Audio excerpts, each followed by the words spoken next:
ते जर आले तर तुम्हाला ती अचिरा वाटायला. म्हणून अंत समय काय सांगितलं आहे, अरे लूट सके तो लूट, राम नाम की लूट, अंत काल पछताएगा जब प्राण जाएगा छूट. कबीरदास महाराज म्हणतात. हा बँकेतला पैसा येत नाही, धन दौलत येत नाही, म्हणून मी सांगत असतो का हे संसारातले सगळे चोर आहे बसलेले उशा खायचे. संत काय कशा डोक्यानं काय पागल होते का? तुकाराम महाराज काय मॅट होते का? एकनाथ महाराज काय होते का? कारण ज्या संसारात तू आसक्त झाला, संसार कर पण संसारात आसक्त होऊ नको. काय कर, ह्याची थोर भक्ती आवडते देवा आणि संकल्पावे माया संसाराचे. संसार करूनच परमात्मा करता येतो, परमात्मा प्राप्त करता येतो. पण त्यासाठी त्या देवाकडे आपल्याला जावं लागेल. हे माते त्यानंतर मनुष्य योनी प्राप्त झालेल्या जीवाचे वर्णन सांगते. आता हाला मरण, आता जीव जन्माला येणं हे काही सोपं आहे का? मग जीव जन्माला येणं नाही का? आता मरण झालं कठीण आहे मरण. जीव सोपा आहे का? मग त्यापेक्षा कठीण आहे नाही आहे. तो जीव ज्यावेळेस जन्माला येतो त्यावेळेस काय होतं हे माते, एका रात्रीत ते वीर्यकंज असते पाण्याच्या रूपानं त्या रजामध्ये मिसळून तो एक रूप बनतो बाईच्या रजामध्ये. त्यानंतर काय होते, 5 रात्रीत तो गुडगुड्यासारखा होतो त्या गर्भामध्ये. त्यानंतर 10 दिवसात बोरासारखा होतो. त्यानंतर काय क्रिया त्या जीवाची, 1 महिन्यात त्याचे डोके तयार होते त्या जीवाचे. त्यानंतर 2 महिन्यात त्याला हातपाय आणि अवयव तयार होतो 2 महिन्याच्या गर्भाचे. ही अवस्था आहे. कसं होतं मग, 3 महिन्यात त्याला नखे येते या मासावर, काय नखे आणि चमडे 3 महिन्यात येते. 4 महिन्यात मासादी धातू उत्पन्न, हे मास येते शरीरावर. पहिले एक गोळाच असतो तो. त्यानंतर 5 महिन्यात त्याला भूक लागू लागते. भूक लागते त्याला 5 महिन्यात. म्हणजे त्याला आता भूक, तो जीव आला ना जन्माला त्या गर्भामध्ये. आणि 6 महिन्यात तो उजव्या कुशीत फिरू लागतो. कुस कशी असते, कसा आहे जीव येणे, कसा आहे सांगा बरं, कसा आहे जन्माले? हा कुठं असते तुमचं मुंडक बापू? तुम्ही सांगा का बापू उत्तर? आता यजमानात तुम्ही आहे. हा कसा असते सांगा ना. त्याचे खाली डोकं असते, वर पाय असते, पायदा नसते, वरून नाही तसा तो. कोण्या कोकदाडात आहे, नातेले श्वास घेता येत. आणि मलमूत्रेच्या त्या खड्ड्यात आहे तो, एवढ्या खड्ड्यात आहे त्याला हवाई घेता येत नाही. या मायमाजीनं चांगलं केलं तर बरं. हे काय करते गर्भवती असताना, मग काय काय खाते, गेले चांगलेच पदार्थ पाहिजे ना, आंबट तिखट, हे खाव वाटते हे खाव वाटते. करताना तुम्ही डोहाळे की नाही करत? 7व्या महिन्यात तिचे डोहाळे चालते. मग अमिताभ पाहिजे का धर्मेंद्र पाहिजे? नाही. तो जीव याचना करतो, तो फिरत असतो डाव्या कुशीत उजव्या कुशीत. त्यावेळेस त्या स्त्रीला तकलीफ होते. आणि त्यानंतर मातेने खाल्लेला अन्न पाणी, मग तो काय करतो, हे जे जेवतो त्या अन्न पानावर तो पुष्ट होतो. सांगा आतमधले कसा कोका आहे तो, कसा श्वास घेत असेल बिचारा. किती कठीण अवस्था आहे मातेच्या उधळी. बरं जागा पाहिली तर कशी आहे?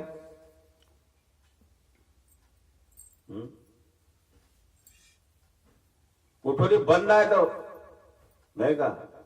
तुम्ही एक दिवस राहू शकत नाही ना. देव कसा करतो पहा. त्यानंतर तो म्हणजे त्या खड्ड्यातच तो मलमूत्र करतो. पहिलेच मलमूत्रात आहे, विष्टापू मध्ये आहे तो, त्याच्यात तो मलमूत्र करतो. त्यानंतर त्याच्यातच पडून राहतो. काय अवस्था, काय करणार आहे बिचारा? उडी टाकायच्या बाहेर, स्वतः टाकत नसते उडी टाकायची. त्यानंतर 7व्या महिन्यात मात्र त्याला ज्ञानशक्ती येते. 7व्या महिन्यात. आणि ज्यावेळेस 7व्या महिन्यात त्याला ज्ञानशक्ती येते त्यावेळेस मात्र 10व्या महिन्यात तो अत्यंत काय होतो, व्याकुळ होतो. कसा होतो व्याकुळ? देवा आता मला यातून बाहेर काढ देवा, याचना करतो भगवंताची. कारण का आता त्या एका असा खड्ड्यात पडलाय तो, त्याला नाही बोलता येत, ना चालता येत, ना कोणाला ह्याका मारता येत. मारते का?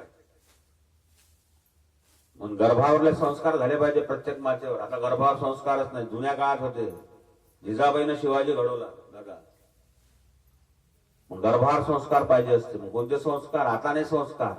आता रिमोट हाती घेते ती टीव्ही पाहते. तसाच हिरो जन्माला येऊ राहिला तुमचा नाश करण्यासाठी. त्या बाईनं त्या गर्भावर संस्कार कसे करावे शास्त्र सांगते. काय करू नये, काय केलं पाहिजे. रोज श्रीमद भागवत गीता वाचली पाहिजे त्या बाईनं. शिवपुराण वाचलं पाहिजे, शिवाजी पूजा केली पाहिजे, पांडुरंगाचं स्मरण केलं पाहिजे. जर तुम्ही असं केलं तर देवाचा भक्त म्हणूनच तो तुमच्या पोटी जन्माला येईल. तुम्ही जर हातामध्ये रिमोट नाच गाणं जर करता ना, नाच्या तयारी. तुम्ही जर खाता खाता गर्भामध्ये जर चोरून जर कोणती गोष्ट खात असेल तर तुमचा मुलगा चोर झाल्याशिवाय राहणार नाही. हे तुमच्या हाती आहे. कारण जसा तुम्ही करा तसा तो करतो. तुमच्या हाती आहे. तुम्ही तर त्या पिरियड मध्ये जास्त खास वाटतं तुम्हाला. चोरून खात नसाल का? मग जास्त चोर निघून राहिले पोट्टे घरचे. त्याला दोषी तुम्ही आहे.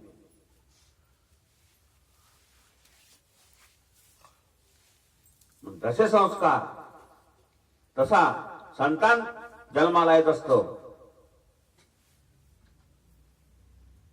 तो व्याकुळ होतो, देवा मला या खड्ड्याच्या बाहेर काढ, देवा मला या खड्ड्याच्या बाहेर काढ, याचना करतो. पण देव, कारण वेळ आल्याशिवाय देव बाहेर काढत नाही ना.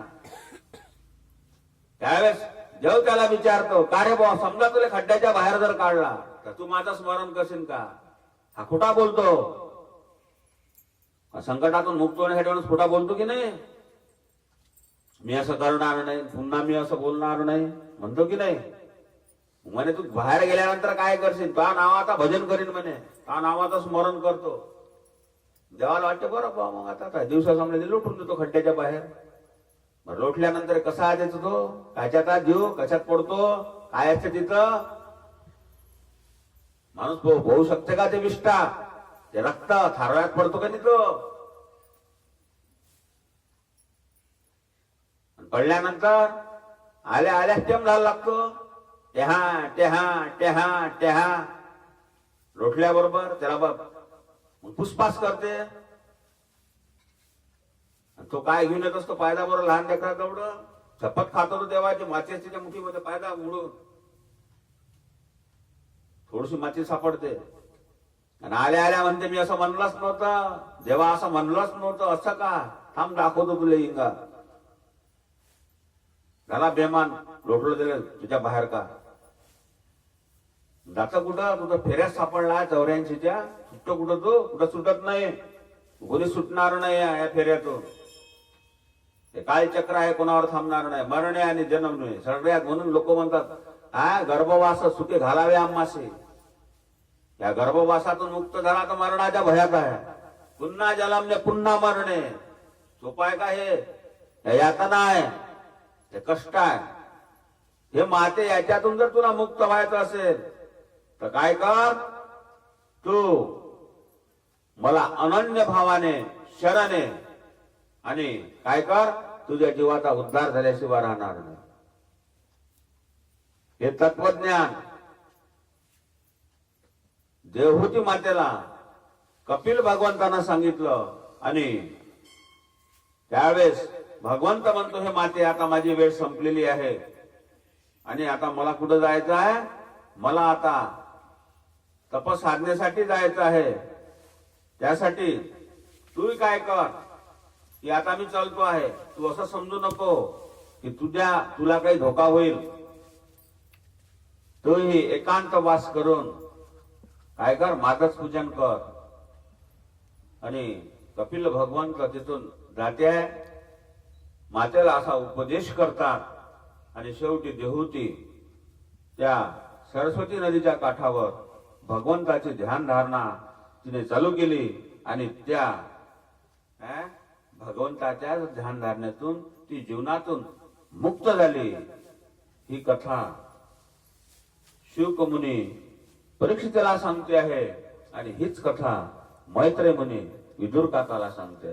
श्रीमन्नारायण नारायण नारायण श्रीमन्नारायण नारायण नारायण श्रीमन्नारायण नारायण नारायण श्रीमन्नारायण नारायण नारायण श्रीमन्नारायण नारायण नारायण श्रीमन्नारायण नारायण नारायण श्रीमन्नारायण नारायण नारायण श्रीमन्नारायण नारायण नारायण श्रीमन्नारायण नारायण नारायण श्रीमन्नारायण नारायण नारायण श्रीमन्नारायण नारायण नारायण श्रीमन्नारायण नारायण नारायण लक्ष्मी नारायण नारायण नारायण लक्ष्मी नारायण नारायण नारायण लक्ष्मी नारायण नारायण नारायण लक्ष्मी नारायण नारायण नारायण लक्ष्मी नारायण नारायण नारायण लक्ष्मी नारायण नारायण नारायण लक्ष्मी नारायण नारायण नारायण लक्ष्मी नारायण नारायण नारायण बद्री नारायण नारायण नारायण बद्री नारायण नारायण नारायण बद्री नारायण नारायण नारायण बद्री नारायण नारायण नारायण बद्री नारायण नारायण नारायण बद्री नारायण नारायण नारायण बद्री नारायण नारायण नारायण बद्री नारायण नारायण नारायण आदि नारायण नारायण नारायण आदि नारायण नारायण नारायण आदि नारायण नारायण नारायण आदि नारायण नारायण नारायण आदि नारायण नारायण नारायण आदि नारायण नारायण नारायण आदि नारायण नारायण नारायण आदि नारायण नारायण नारायण हरि नारायण नारायण नारायण हरि नारायण नारायण नारायण हरि नारायण नारायण नारायण हरि नारायण नारायण नारायण हरि नारायण नारायण नारायण हरि नारायण नारायण नारायण हरि नारायण नारायण नारायण हरि नारायण नारायण नारायण श्रीमन्नारायण नारायण नारायण श्रीमन्नारायण नारायण नारायण श्रीमन्नारायण नारायण नारायण श्रीमन्नारायण नारायण नारायण गोपाल कृष्ण भगवान की जय. आणि त्यानंतर शिवकमनी परीक्षितीला सांगतात आहे की स्वयंभू मनुच्या कन्याच्या अंशाचे वर्णन काय आहे. हे मुनी, ह्या मुली कुणाकोणाला दिल्या आणि कसा कसा विस्तार झाला या सृष्टीचा हे सविस्तर मला सांगावं. त्यावेळेस शुकमुनी परीक्षितला सांगतात की स्वयंभू मनुच्या ज्या 3 मुली होत्या, आपण काल पाहून गेलो. कोणती कोणती होती? आकृती, देवहूती आणि प्रसूती. प्रसूती नावाची जी विख्यात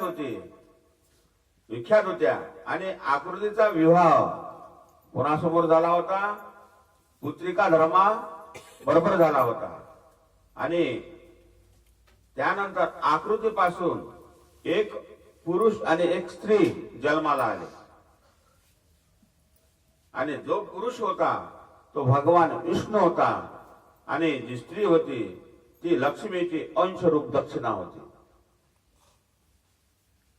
त्यानंतर दक्षिणेचा विवाह भगवान यज्ञ पुरुषाशी झाला. म्हणजे भगवान यज्ञ पुरुष आणि दक्षिणेपासून 12 पुत्र उत्पन्न झाले. ते कोणते कोणते आहे? तोषा, प्रदोषा, संतोष, भद्र, शांती, इडस्पती, इदम, विभू, सो आणि सूर्य हे 12 पुत्र आहेत यज्ञातले, इथे तयार झाले. त्यानंतर मनूची तिसरी कन्या जी आहे प्रसूती, हिचा विवाह ब्रह्मदेवाचा पुत्र दक्ष प्रजापती बरोबर झाला, जो अंगठ्यापासून झाला होता. काल बोलून गेलो दक्ष प्रजापती. आणि कर्दमाच्या ज्या 9 कन्या आहे या 9 ब्रह्मर्षीच्या पत्नी होय. त्याला आईला काल मी सांगून गेलो देवहूतीपासून 9 कन्या झाल्या ना. त्यानंतर मरीची ऋषीची पत्नी कर्दमाची कन्या ही कला होय. हिच्यापासून कश्यप आणि पौर्णिमा नावाचे 2 अपत्य झाले. आणि हिच्यापासून त्याच्याच अंशाने हे सगळं जग भरलेलं आहे. त्यानंतर पौर्णिमेला विरज आणि विशंग असे 2 मुले झाले. देवतुल्या नावाची 1 कन्या झाली. आणि तीच पुढच्या जन्मात श्रीहरीच्या चरणतीर्थापासून देव नदी म्हणजे गंगेच्या रूपाने या भूतलावर आली, तीच गंगा. त्यानंतर अंगिरा पत्नीची पत्नी श्रद्धा ही होय. आणि हिला 4 कन्या झाल्या. त्यानंतर उत्पत्ती आणि बहुश्रुती 2 पुत्र झाले. जे बहुश्रुती आहे सगळ्यात श्रेष्ठ आहे बहुश्रुती. हे 2 पुत्र झाले.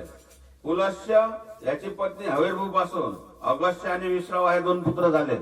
बोलून गेलो मी सगळे, आता सांगतो तुम्हाला. विश्रावा मुनी त्याच्यापासून काय? विश्रावा मुनींना इडेपासून कोणते झाले? एक झाला कुबेर आणि दुसरी जी पत्नी होती तिचं नाव होतं कैकशी.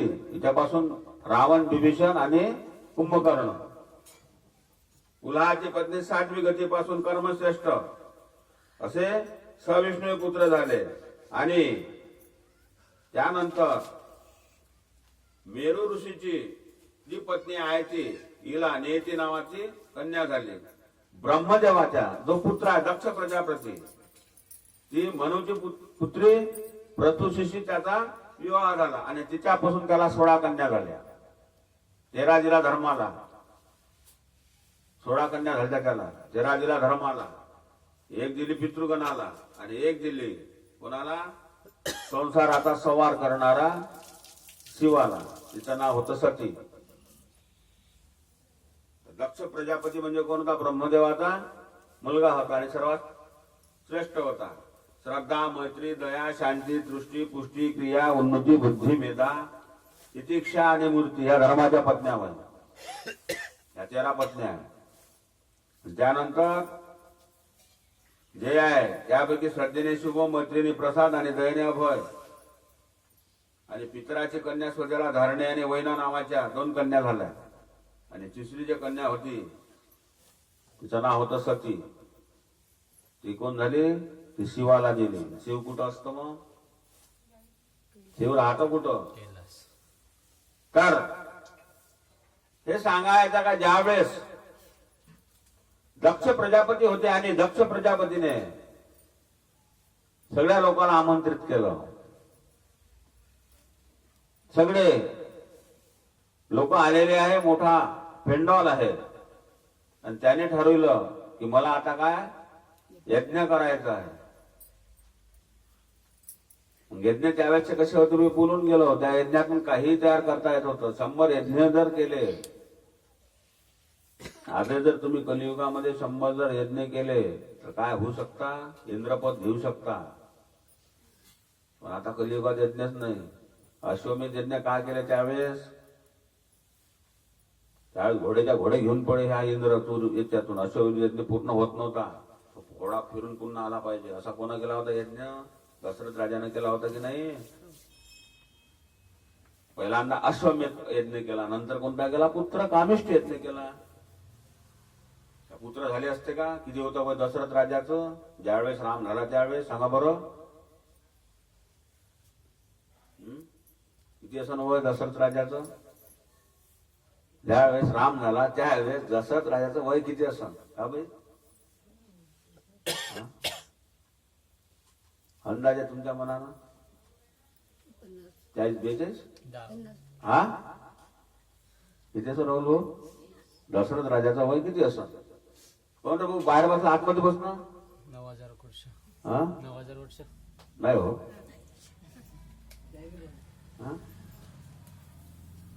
ज्यावेळेस दशरथ राजाचं वय 60,000 वर्षाचं होतं.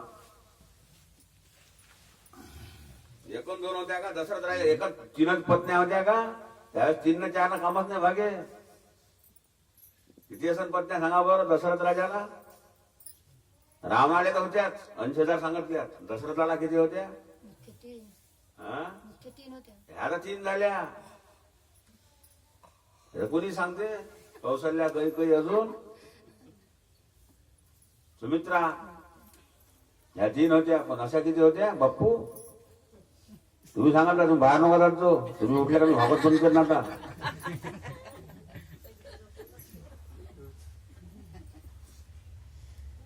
किती होत्या पत्न्या? 352 पत्न्या होत्या दशरथ राजाला. 1-2 नाही. रामायणामध्ये उल्लेख आहे. त्याच्यातल्या पट्टराया 3 होत्या. सांगा आता त्याचा डेपो किती मोठा होता? त्याने पुत्र बाळ नव्हतं होतं का? शेवटी काय करावं लागला? पुत्र कामिष्ठ यज्ञ. यज्ञात पावर होती. तसा हा ज्यावेळेस सृष्टीची रचना झाली त्यावेळेस दक्ष प्रजापती हा कसा होता? प्रजापती होता. प्रजापती म्हणजे कसा? श्रेष्ठ पद त्याच्याकडे दिलं होतं ब्रह्मदेवानं. सगळे त्याच्या खालचे होते. आता हे जर काय येतं त्याला किती मुली होत्या दक्षाला? 16. 13 दिल्या धर्माला. असंच सांगितलं ना. 3 एक दिली पितृगणाला, 1 दिली शिवाला सती. सगळे बोलावले. सगळे बोलावल्यानंतर सगळे पाहुणे मंडपात येऊन बसले. आपले शिवजी आले जवळ होतं. ते बोलावलं होतं शिवजीले. ते बसले. सासरे भाऊ आले तिकडून मंडपात. सासरे भाऊ आल्यानंतर जे काही पाहुणे मंडळी एखादा जर तुमच्या घरी मेहना आला किंवा जवळ आला तर तुम्ही काय करता? उभे होता की नाही? खाली बसले असल्यानंतर सगळे जण उभे राहिले. दक्ष प्रजापती आले तर रा हे करा. आता शिवजी एका ठिकाणी बसले होते. आता कोण आहे शिवजी? जवाई. आता सासऱ्याचा मान मोठा का शिवाचा मान मोठा? शास्त्रानं नियमानं जर पाहिलं तर कोणाचा मान मोठा आहे? हा सासऱ्याचा मान मोठा? अरे वा रे वा. असं करता का तुम्ही? सासऱ्याला मान देता का? जवाई का चिल्लर समजता का? भावा का तुमची पूर्ती तो?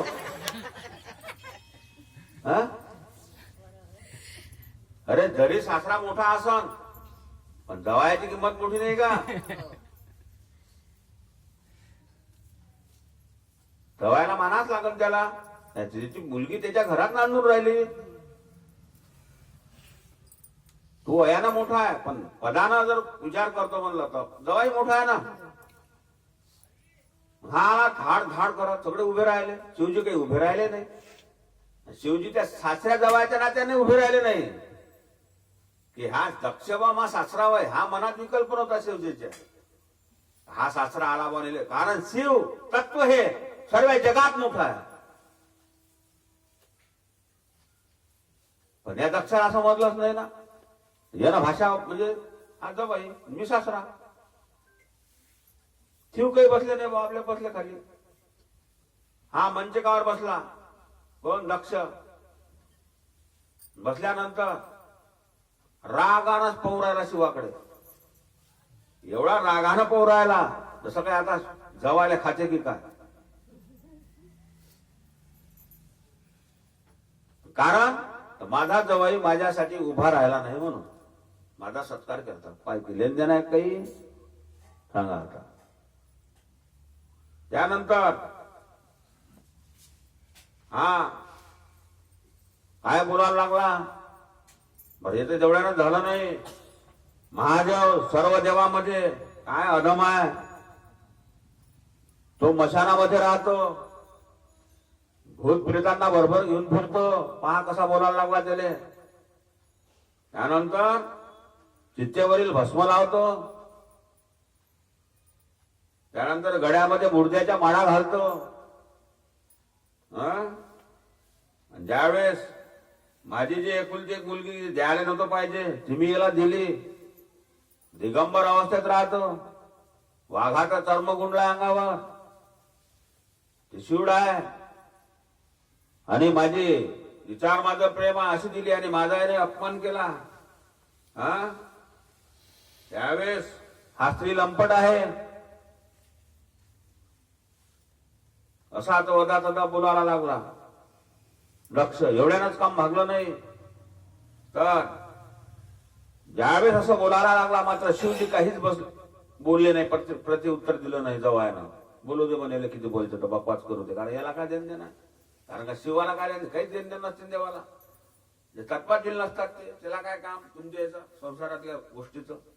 पण याला तो अभिमान झाला होता, तू असा आहे तू तसा आहे. आता मशानात राहतो म्हणजे कोण राहतो मशानात? शिवजी. का राहते मशानात? शिव. याच्यातली वरती जर वेलांनी काढली तर शिव हे जे तत्व आहे पंचमहाभूतापासून पडलेलं शरीर एक दिवस जाणार आहे म्हणून शिव त्या काय करतो, त्या प्रेताला काय करतो, त्याचं नाव एक शिव पडलं. स्मशानात राहतो म्हणजे काय करतो, चितेवरील भस्म आजही तुम्ही उज्जैनला जा, रोज ताजा भस्म येते सकाळी विमानानं. आणि शिव एक असं तत्व आहे, तो स्मशानात राहतो आणि मुर्द्याची राख फासवून मिळाला का शिव.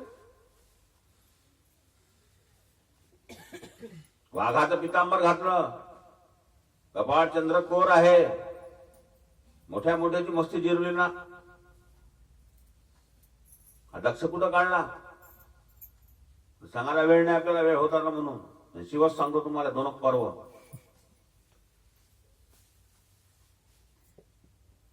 शिव म्हणजे काय आहे, या दक्षाला कुठं अक्काला काही बोलायला जातात. त्यावेळेस नंदिकेश्वर म्हणतो आहे, तोही शाप देतो.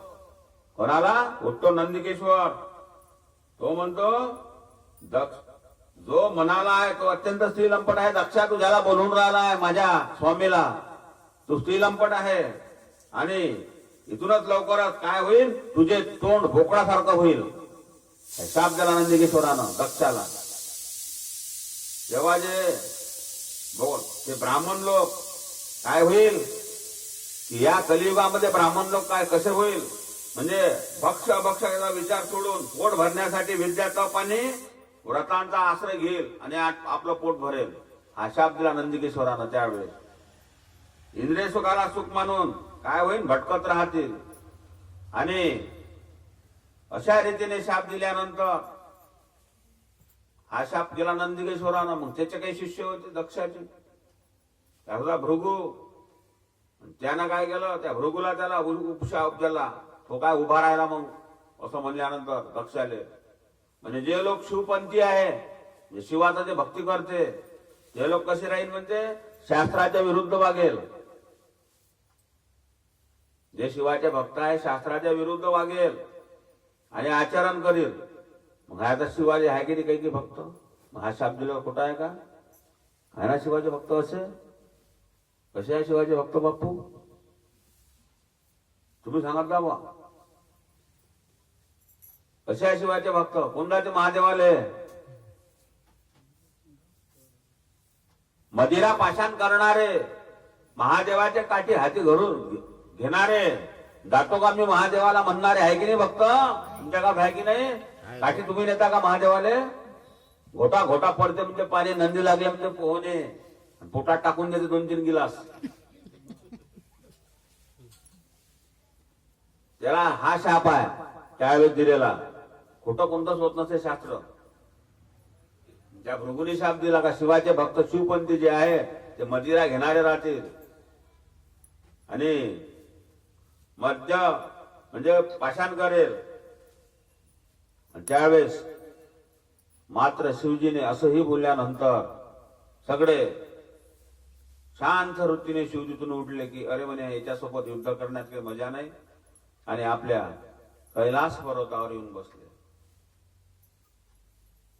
पदोपदी शिवाचा अपमान करूनही शिव बोलले नाही, कारण शिव तत्वच वेगळं आहे. आणि कैलास पर्वतावर येऊन बसले. शिव कधी सदैव काय असतात? ध्यानात असतात सदैव. शिवजी कोणत्या नामाचा जप करते मग सांगा बरं? श्रीराम जय राम. श्रीराम जय राम जय राम. नाही. हरी हा? हरी हरी हरी हरी मंत्र शिवाचा. नाही. राम. शिवजी राम नामाचं काय करतात? जप करतात आणि कृष्ण नामाचं ध्यान करतात. त्याचं कारण असं आहे, तर सांगेन आली वेळ, तर आता सांगायला वेळ नाही आपल्याजवळ, वेळ होत आला. राम जपामध्ये तल्लीन असतात आणि रूप सगुण म्हणजे कृष्ण रूप पाहतात. आणि ते रूप पाहिल्यानंतर, म्हणून ज्यावेळेस कृष्ण जन्मला त्यावेळेस दुसऱ्या दिवशी शिवजी ते रूप पाहण्यासाठी गोकुळामध्ये गेले होते. पहिल्यांदा शिवच गेले, दुसरं कोणी गेलं का? ते रूप सावळं रूप आपल्या हृदयामध्ये प्रकट केलं. त्याला काय रूप, कृष्ण रूप अतिशय आवडीचं आहे. कारण त्या कृष्ण रूपानं काय केलं होतं की ज्यावेळेस त्या समुद्र मंथनातून जहाल विष निघालं होतं, ते विष पाषाण कोण केलं? शिवजीने केलं ना. शिवजीने पाषाण केल्यानंतर काय झालं? तो 10 ने झाला का तयार? एवढं मोठं विष पेन म्हणजे सोप्या गोष्टी आहे का? तुम्ही घोटभर गेले तर मृत्यूमुखी पडतात. त्यानं पूर्ण विष टाकला पिळून, तो त्यानं घेऊन टाकलं. ते सगळे लोक म्हणे पिळून टाका शिवजी. शिवजी आपला भोळा बिचारा घेऊन घेतलं. ते त्याच्या अंगात नाही चढलं का ते विष? विष अंगात चढल्यानंतर काय केलं त्यानं? शिवजीनं उतरे नाही ते विष. मजाकची गोष्ट आहे का? मशानात गेली, राख भासली चित्त्यातली, तरी विष उतरत नव्हतं. मग काय केलं? गंगा पूर्ण ठेवली 6 महिन्यापर्यंत, तरी विष उतरलं नाही. मग वाघाचं कातड थंड आहे म्हणून जे गुंडलं तरीही विष उतरलं नाही. चंद्र शीतल आहे, थंड आहे म्हणून तो डोक्यावर घेतला, ते प्रयोग करून पाहिला, तरीही विष उतरलं नाही. राम नामाचा जप केला तरीही विष उतरलं नाही. कारण का? किट्ट असा झाला होता शिवजी.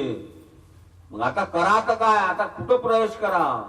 म्हणून शिवजीने राम नामाचा काय महिमा गायला आणि कृष्ण नाम माचं रूप धारण केलं. श्रीकृष्ण गोविंद हरे मुरारे, हे नाथ नारायण वासुदेव. श्रीकृष्ण गोविंद हरे मुरारी, हे नाथ नारायण वासुदेव. श्रीकृष्ण गोविंद हरे मुरारे, हे नाथ नारायण वासुदेव.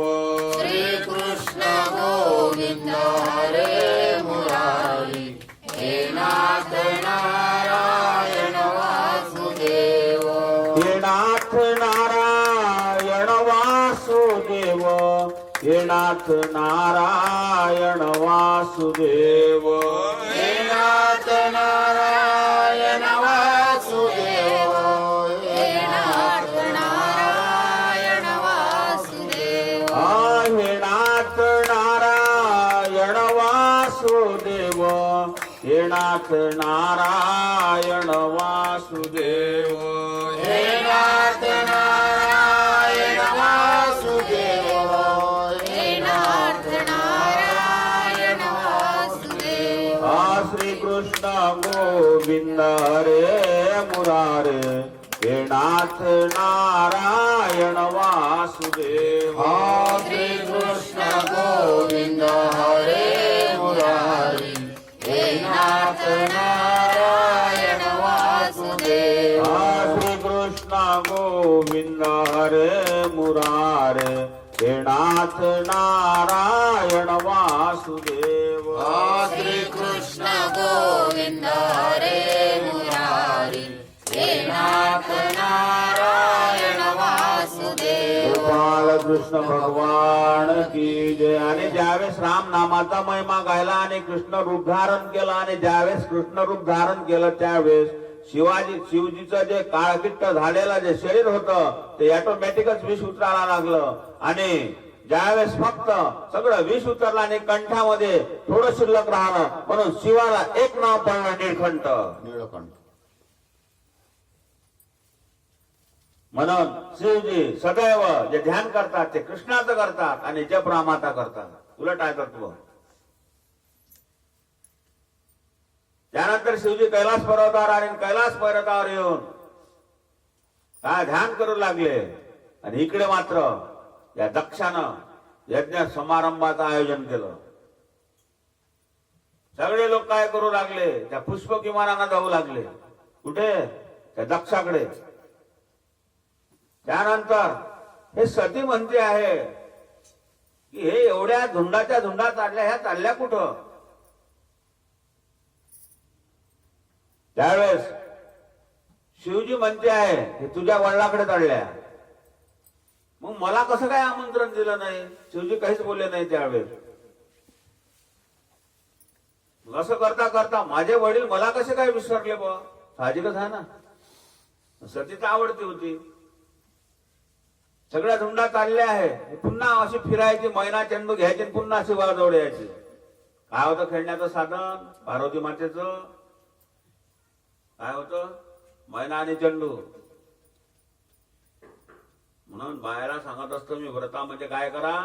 दर सोमवारी बेलीच्या झाडाखालचं काय करा? सरसो तेलाचा दिवा लावा.